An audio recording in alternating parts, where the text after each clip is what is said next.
Esme by Saki, H. Munro, from the Chronicles of Clovis. Esme. All hunting stories are the same, said Clovis, just as all turf stories are the same. And all... My hunting story isn't a bit like any you've ever heard, said the Baroness. It happened quite a while ago, when I was about 23. I wasn't living apart from my husband then. You see, neither of us could afford to make the other a separate allowance. In spite of everything that proverbs may say, poverty keeps together more homes than it breaks up. But we always hunted with different packs. All this has nothing to do with the story. We haven't arrived at the meet yet. I suppose there was a meet, said Clovis. Of course there was a meet, said the Baroness. All the usual crowd were there, especially Constance Broddle.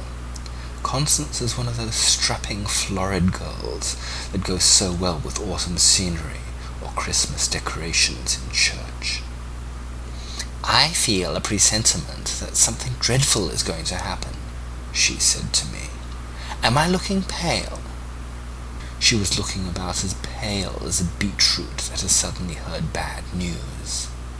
You're looking nicer than usual, I said, but that's so easy for you.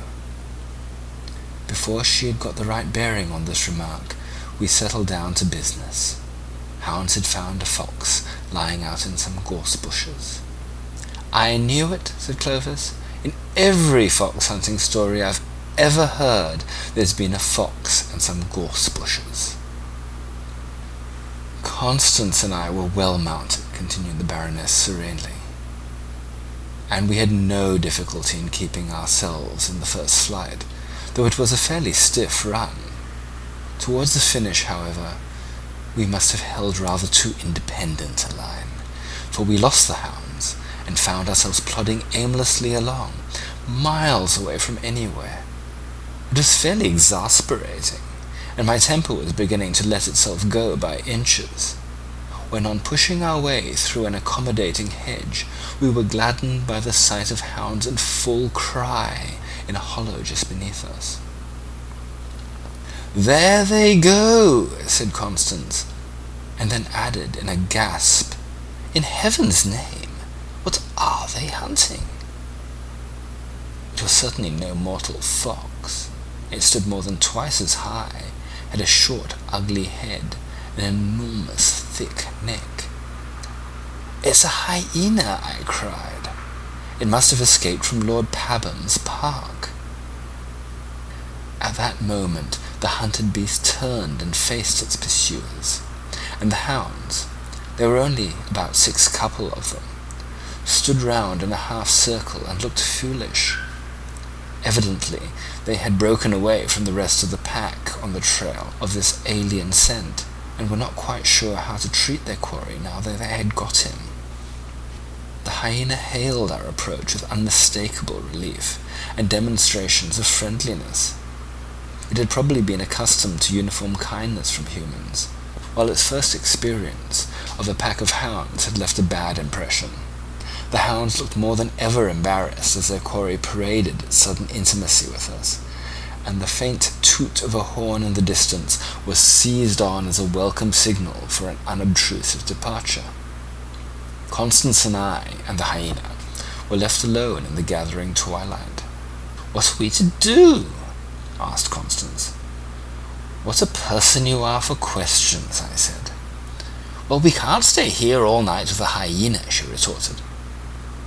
I don't know what your ideas of comfort are, I said, but I shouldn't think of staying here all night even without a hyena. My home may be an unhappy one. At least it has hot and cold water laid on, and domestic service, and other conveniences which we should not find here. We had better make for the ridge of trees to the right. I imagine the Crawley Road is just beyond. We trotted off slowly along a faintly marked cart track, with the beast following cheerfully at our heels. What on earth are we to do with the hyena? Came the inevitable question. What does one generally do with hyenas? I asked crossly. "I've never had anything to do with hyenas," said Constance. "Well, neither have I. If we even knew its sex, we might give it a name. Perhaps we might call it Esme. That would do for either case." There was still sufficient daylight for us to distinguish wayside objects, and our listless spirits gave an upward perk as we came upon a small half-naked gypsy brat picking blackberries from a low-growing bush. The sudden apparition of 2 horsemen and a hyena set it off crying, and in any case we would scarcely have gleaned any useful geographical information from that source. But there was a probability that we might strike a gypsy encampment somewhere along our route. We rode on hopefully but uneventfully for another mile or so. "I wonder what the child was doing there," said Constance presently. "Picking blackberries, obviously." "I don't like the way it cried," pursued Constance. "Somehow its wail keeps ringing in my ears." I did not chide Constance for her morbid fantasies. As a matter of fact, the same sensation of being pursued by a persistent, fretful wail had forced itself on my rather overtired nerves. For company's sake, I hallooed to Esme, who had lagged somewhat behind. With a few springy bounds, he drew up level, and then shot past us. The wailing accompaniment was explained. The gypsy child was firmly, and I expect painfully, held in his jaws. "Merciful heaven!" screamed Constance. "What on earth shall we do? What are we to do?" I am perfectly certain that at the last judgment Constance will ask more questions than any of the examining seraphs. "Can't we do something?" she persisted tearfully, as Esme cantered easily along in front of our tired horses. Personally, I was doing everything that occurred to me at the moment. I stormed and scolded and coaxed in English and French and gamekeeper language. I made absurd, ineffectual cuts in the air with my thongless hunting crop, and hurled my sandwich case at the brute. In fact, I really don't know what more I could have done, and still we lumbered on through the deepening dusk, with that dark, uncouth shape lumbering ahead of us, and a drone of lugubrious music floating in our ears. Suddenly Esme bounded aside in some thick bushes, where we could not follow. The wail rose to a shriek, and then stopped altogether. This part of the story I always hurry over, because it is really rather horrible. When the beast joined us again, after an absence of a few minutes, there was an air of patient understanding about him, as though he knew that he had done something of which we disapproved, but which he felt to be thoroughly justifiable. "How can you let that ravening beast trot by your side?" asked Constance. She was looking more than ever like an albino beetroot. "In the first place, I can't prevent it," I said. "And in the second place, whatever else he may be, I doubt if he's ravening at the present moment." Constance shuddered. "Do you think the poor little thing suffered much?" came another of her futile questions. "The indications were all that way," I said. "On the other hand, of course, it may have been crying from sheer temper. Children sometimes do." It was nearly pitch dark when we emerged suddenly into the high road. A flash of lights and a whir of a motor went past us at the same moment at uncomfortably close quarters.